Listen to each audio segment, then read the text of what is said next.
I really don't know when I'm going to release this video, but I think this will be probably episode 4 or 5. We'll see.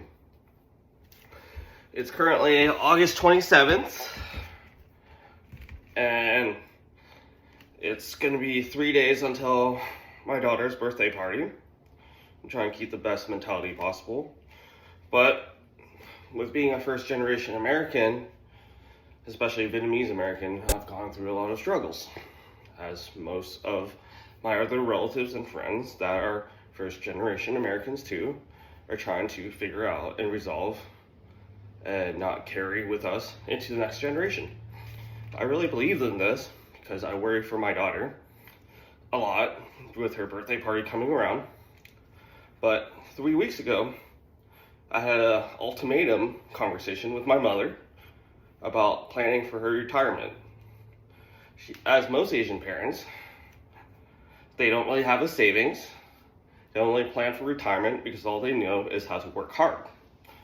At least the ones that didn't learn English and adapt to American society. And it's really frustrating because they believe in this whole concept of like, hey, when I get old, my kids are going to just take care of me. I wish that I had the resources and time to actually accomplish that. I've spent ongoing 13, 14 years of my life in the hospital, so I've spent more than, give or take about half of my life in the hospital. And the things I've learned is that you can't save everybody. You literally can't save no one. The only people you can save is the people that you can open doors for, and they are willing to take the step. And blatantly, with Vietnamese culture, they tend to say, yeah, I immigrated. Life was so hard for me. You have it so easy. And then they just forget, like, that life is hard. They just come to America, have an easier life, and then just, like, fuck it kind of thing. And it's really annoying for me personally that recently with the ultimatum I gave my mom, I was just kind of going down like, hey, what does your retirement plan look like? What are you going to do? Like, you're getting older, things are slowing down, just typical things that you would, plan out for. Being 30, I know I don't know much in the world, but I can at least understand these things. And so those 3 weeks go by, she gets pneumonia. She almost dies from pneumonia because she wouldn't admit that she was sick.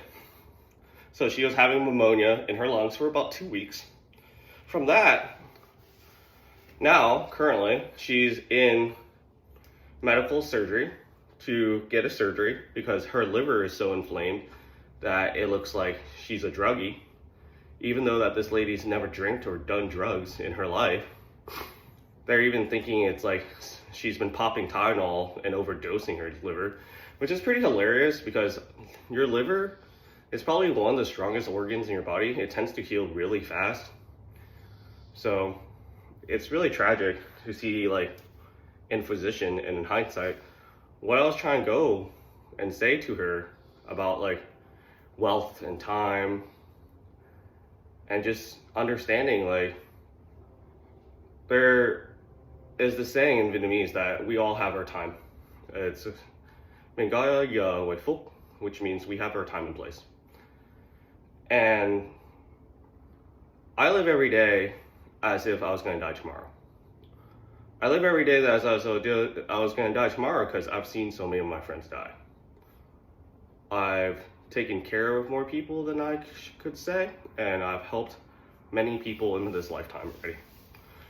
And I do this because I feel like I have to repent for all the sins that I've done, just so I could feel like I'm a better person. And I don't know.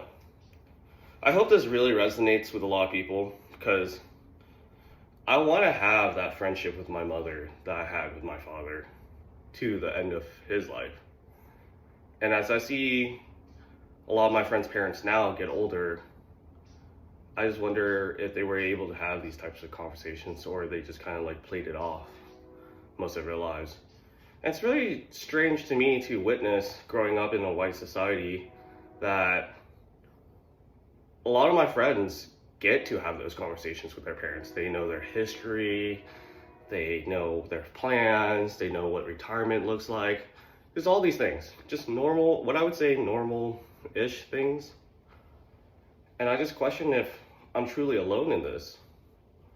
Because once again, like, I've spent 14 years of my life in the hospital, and like, I always feel like it's my fault. Even though I know damn well none of this is my fault. And I question if God just hates me, or Buddha, or whoever. And I go back and I kind of think about my best friend Isaac saying, you know, in the Bible they say that we're always going to be struggling. So, I don't know if this just makes me cynical, but I know I'm not that optimistic of a person. I'm working on it. I work on this every day. And I'm very thankful for the people that are in my community that are watching this. I hope, like I said, I hope it resonates with some people because this conversation needs to be had. And I wish that more people were willingly open about this stuff because it's not an easy topic. I'm praying for the best for my mother. She's never really kept a good health anyways. She's literally one of the hardest ladies I know that I know. But this has to be a wake-up call. And if it's not, when this video does get released, there'll be a follow-up. Thanks guys for watching. Till next time.